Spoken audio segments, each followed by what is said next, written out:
पाकिस्तान तहरीक इंसाफ के जो कारकुन हैं, टाइगर्स हैं और इस आवाम को ये मैसेज देना चाहता हूँ कि जिस तरह जिस शख्सियत के साथ मैं बैठा हुआ हूँ, ये ना सिर्फ पाकिस्तान तहरीक इंसाफ बल्कि ये पूरे पाकिस्तान के एक नामवर वकील हैं, बैरिस्टर हैं और पाकिस्तान तहरीक इंसाफ के सीनियर तरीन लीडर भी हैं। और हमारी जो पाकिस्तान तहरीक इंसाफ है, ये कारकुन के साथ उस तरीके से प्यार और मोहब्बत ये लीडरशिप हमें दे रही है जिस तरीके से ये अपनी आल औलाद को दे रही हैं।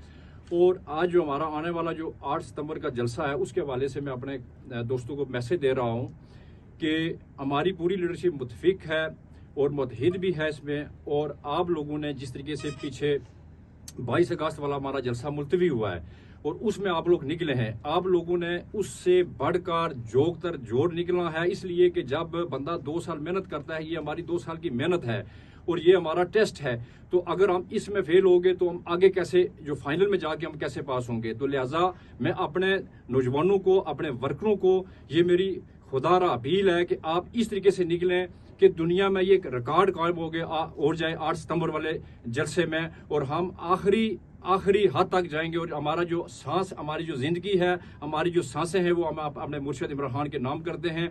और मैं सोशल जो डिजिटल मीडिया वाले आप सबका शुक्रिया अदा करता हूँ। अस्सलाम। सर, ये बता दें कि इस टाइम डेली मेल की बड़ी खबरें गर्दिश कर रही हैं। कुछ ज़राए ये भी खबरें कह रहे थे कि 30 अरब रुपया इस हुकूमत ने मुख्तस किया है।